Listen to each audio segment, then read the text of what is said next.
नमस्कार, जय हिंद। मेरा नाम है संजय और आप देख रहे हैं agri mantra changing the way of thinking. इस वीडियो में हम बात करने वाले हैं कॉटन कॉरपोरेशन ऑफ इंडिया यानी सीसीआई की जो वैकेंसी अभी आई हुई है। तो सारा कुछ इस वीडियो में हम जानने वाले हैं कि टोटल नंबर ऑफ वैकेंसी कितनी आई हुई है, उसके लिए जो योग्यता यानी एलिजिबिलिटी जो क्राइटेरिया है वो क्या है, ठीक है, एग्जामिनेशन पैटर्न क्या रहने वाला है, और जो पोस्टें आई हैं उनकी जो सैलरी है बेसिक पे है वो क्या है, ठीक है, और एग्जामिनेशन की फ़ीस क्या है और फॉर्म कब से कब तक भराएंगे। तो सारा कुछ इस वीडियो में हम जानने वाले हैं। वीडियो के साथ आखिरी तक बने रहें। यहाँ पे ये दे रखा है कॉटन कॉरपोरेशन ऑफ इंडिया। इसका जो हेडक्वार्टर है वो है मुंबई में है, ठीक है। तो ये रिक्रूटमेंट आया against various post on direct recruitment basis, ठीक है। तो यहाँ पे इन्होंने दे रखा है interested and eligible candidate can apply for the vacancy of online through our website. मतलब कि यहाँ पे जो मोड है एप्लीकेशन का वो केवल और केवल ऑनलाइन है, ठीक है।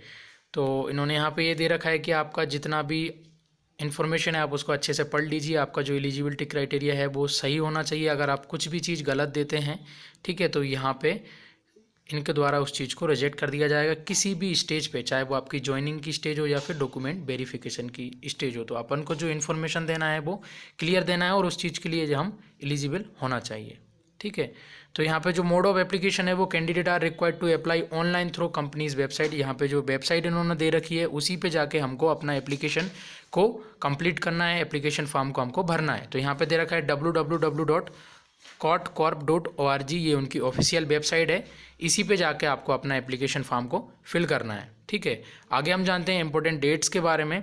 तो opening date of online registration यानी कि रजिस्ट्रेशन फॉर्म आप भर सकते हैं, फिल कर सकते हैं, रजिस्ट्रेशन अपना करवा सकते हैं। तो 9/12/2020 यानी कि 9 दिसंबर 2020 से ये आपका रजिस्ट्रेशन स्टार्ट हो चुका है।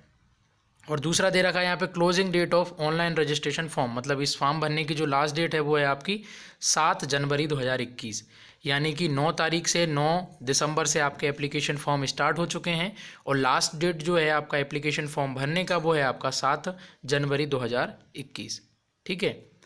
आगे हम बात करते हैं जो डिटेल पोस्ट हैं, ठीक है। मैनेजमेंट ट्रेनी अकाउंट्स, ये मार्केटिंग है। फिर है जूनियर कमर्शियल एग्जीक्यूटिव और जूनियर असिस्टेंट, ठीक है। तो यहाँ पे जो आपका मार्केटिंग का है, मैनेजमेंट ट्रेनी का है, ये है एमबीए इन एग्री बिजनेस। जो भी स्टूडेंट है उनके पास मिनिमम जो क्वालिफिकेशन होना चाहिए इस पोस्ट के लिए एमबीए होना चाहिए एग्री बिजनेस में, ठीक है, एग्री बिजनेस मैनेजमेंट में। और इसका जो अपर लिमिट है, एज लिमिट है, वो 30 साल रखी गई है। दूसरा जो अकाउंट का है ये कॉमर्स ग्रेजुएट्स के लिए है, ये हमारे लिए नहीं है, ठीक है। फिर यहाँ पे जो हमारा बीएससी एग्रीकल्चर के लिए ये है जूनियर कमर्शियल एग्जीक्यूटिव। यहाँ पे जो टोटल नंबर ऑफ वैकेंसी इनके द्वारा दी गई है वो है आपकी 50, ठीक है। और यहाँ पे इनकी जो एज लिमिट है वो भी आपकी 30 यहाँ पे दे रखी है। फिर आपका क्वालिफिकेशन है BSc agriculture from recognise university with an aggregate of 50% marks, यानी कि 50% आपके पास मिनिमम मार्क्स होना चाहिए। अगर आप SC/ST कैटेगरी के कैंडिडेट हैं तो आपके पास मिनिमम जो डिग्री है आपकी 45% मार्क्स की होना चाहिए। और अगर कोई CCI का वो है एम्प्लॉई है तो उसके लिए फिर जो ग्रेजुएशन या क्वालिफिकेशन मांगा है वो मांगा है 10+2+3 का। बाकी जितने भी स्टूडेंट हैं जिनके पास BSc एग्रीकल्चर कंप्लीट डिग्री है वो सब इस पोस्ट के लिए एलिजिबल हैं, ठीक है। दूसरा हमारा जो दे रखा है जूनियर असिस्टेंट जनरल का, इसके लिए भी जो टोटल नंबर ऑफ यहाँ पे जो वैकेंसी है वो ये 20 वैकेंसी इसके लिए आई है। और ये जूनियर कमर्शियल एग्जीक्यूटिव है, ये 50 वैकेंसी ये है। यानी कि BSc एग्रीकल्चर जो स्टूडेंट्स हैं उनके लिए जो CCI द्वारा जो वैकेंसी दी गई है वो लगभग 70 वैकेंसी है, यानी टोटल 70 वैकेंसी CCI ने दिया है BSc एग्रीकल्चर स्टूडेंट्स के लिए। तो जो जूनियर असिस्टेंट जनरल है, ठीक है, यहाँ पे टोटल 20 वैकेंसी है। और इसके लिए भी जो एलिजिबिलिटी क्राइटेरिया है वो BSc एग्रीकल्चर आपके पास मिनिमम होना चाहिए 50% मार्क्स और 45% मार्क्स के साथ, ठीक है। फिर इसके बाद हम बात करते हैं application fee and intimation charge के बारे में। तो यहाँ पे जो आपका जनरल EWS और OBC कैटेगरी के जो कैंडिडेट्स हैं उनके लिए जो एप्लीकेशन फ़ीस है वो है 1000, इंटीमेशन चार्ज है 500, यानी कि टोटल आपके जो फॉर्म की फ़ीस लगने वाली है वो है 1500 रुपये।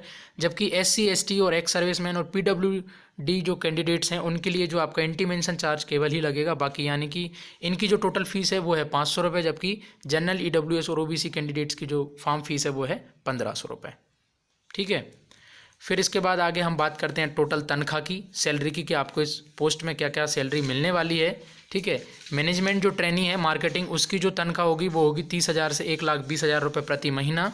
ठीक है, फिर उसके बाद है मैनेजमेंट ट्रेनी, आप इसको देख के चलिए, अभी 30,000 ही रहेगा, बाद में जो जैसे जैसे बढ़ता जाता है वो सैलरी बढ़ती जाती है, तो यहाँ पे इन्होंने दे रखा है। मैनेजमेंट ट्रेनी अकाउंट्स की भी 30,000 से 1,20,000। जो बीएससी एग्रीकल्चर के लिए है जूनियर कमर्शियल एग्जीक्यूटिव, उनका है 22,000 से लेकर 90,000 रुपये प्रति महीना। और फिर ये जूनियर असिस्टेंट जनरल, इनके लिए भी जो सैलरी मिलने वाली है तो वो 22,000 से 90,000 रुपये प्रति महीना मिलने वाली है। ठीक है, अब यहाँ पे हम बात करने वाले हैं प्रोबेशन पीरियड और सर्विस बॉन्ड के बारे में। तो ये प्रोबेशन पीरियड जो है, यानी कि आपको जैसे आप एग्ज़ाम देते हैं, एग्ज़ाम के बाद आप शॉर्ट लिस्ट होते हैं तो आपको ज्वाइन किया जाएगा, जॉब दिया जाएगा, यानी कि आपको ये जॉब है वो ऑल इंडिया कहीं भी आपको जॉब दी जा सकती है। जहाँ पे कॉटन ग्रोन एरिया है वहाँ पे ये कहीं भी आपकी जॉब लोकेशन आपको दे सकते हैं। और आपको 1 साल के लिए यानी 12 महीने के लिए एक ट्रेनिंग के टाइप में रखा जाएगा। आप 12 महीने तक यहाँ पे काम करेंगे और अगर आप 1 साल में इनकी जो नीड्स हैं, सीसीआई की जो नीड्स हैं, उनको फुलफ़िल कर देते हैं, उनको सेटिस्फाई कर देते हैं, तो 1 साल के बाद ही आपको परमानेंट रखेंगे। ठीक है, यहाँ पे इन्होंने दे रखा है। ठीक है, ये दे रखा है इन्होंने 12 month service in the corporation form, date of joining shall not be confer any right candidate for permanency. ठीक है, तो ये इनकी जो मैनेजमेंट टीम है उनके द्वारा जब तक अगर रिटर्न नहीं दिया जाएगा 1 साल के बाद कि आप परमानेंट हो चुके हैं, तब तक आप इस पोस्ट के किसी भी पोस्ट के लिए यहाँ पे जो दे रखी हैं उनके लिए आप परमानेंट नहीं होंगे। ठीक है, यानी कि 1 साल आपका ट्रेनिंग पीरियड है, उसी के बाद आपका जो परफॉर्मेंस होगा उसके अकॉर्डिंग आपके आगे आपको परमानेंट रखा जाएगा। दूसरा है यहाँ पे सर्विस बॉन्ड। सर्विस बॉन्ड यहाँ पे ऐसा है कि आपको 3 साल इनके साथ मिनिमम 3 ईयर इनको साथ आपको काम करना पड़ेगा। और अगर आप छोड़ के जाते हैं या क्विट करते हैं जॉब से तो आपको 3 महीने की सैलरी देनी पड़ेगी। ठीक है, और नेशनलिटी इंडियन सिटीज़न होना चाहिए, इसके लिए एलिजिबल हैं। फिर अप्लाई आपको कैसे करना है, ये आपकी वेबसाइट दे रखी है courtcorp.org, वहाँ पे रिक्रूटमेंट का एक कॉलम है, वहाँ पे जाके आप अपना फॉर्म फिल कर सकते हैं। अब एग्जामिनेशन सिटीज़ की हम बात कर लेते हैं यहाँ पे। तो आपका मुंबई सेंटर है, नवी मुंबई है, हैदराबाद, न्यू दिल्ली, चेन्नई, लखनऊ, चंडीगढ़, कोलकाता, बेंगलुरु, अहमदाबाद, पटना और जयपुर। टोटल 11 इन्होंने यहाँ पे से एग्जामिनेशन सेंटर दे रखे हैं जहाँ पे आपका CBT यानी कि कंप्यूटर बेस्ड टेस्ट होने वाला है। ठीक है, तो ये 11 सेंटर हैं, आप यहाँ पे चॉइस कर सकते हैं आपकी सुविधा अनुसार। दूसरी बात, अगर आप 1 से अधिक पोस्ट के लिए आप आवेदन करते हैं तो आप मान्य नहीं होंगे, आपका एप्लीकेशन फॉर्म निरस्त कर दिया जाएगा। ठीक है, तो केवल आप एक ही पोस्ट को यहाँ पे फिल कर सकते हैं। दूसरी बात, आपका जो क्वालिफिकेशन है और एक्सपीरियंस है, एज है, मेनली जो आपका क्वालिफिकेशन है यानी कि एलिजिबिलिटी है, योग्यता है, वो आपकी 1 नवंबर 2020 को पूर्ण रूप से कंप्लीट होना चाहिए।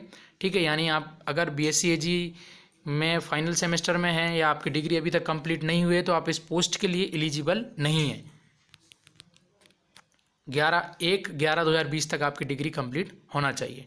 बाकी आपका जो एग्ज़ाम होने वाला है, CBT जो एग्ज़ाम होगा, कंप्यूटर बेस्ड जो टेस्ट होगा, उसमें आपको जो मिनिमम क्वालिफाइंग परसेंटेज मार्क्स जो लेके आना है, जो EWS और OBC कैटेगरी वाले जो स्टूडेंट हैं, ठीक है, अनरिजर्व वाले भी स्टूडेंट, उनको लिए मिनिमम 40% पासिंग मार्क्स, मतलब आप जो एग्ज़ाम देंगे उसमें आपको मिनिमम 40% मार्क्स आपको लाना है।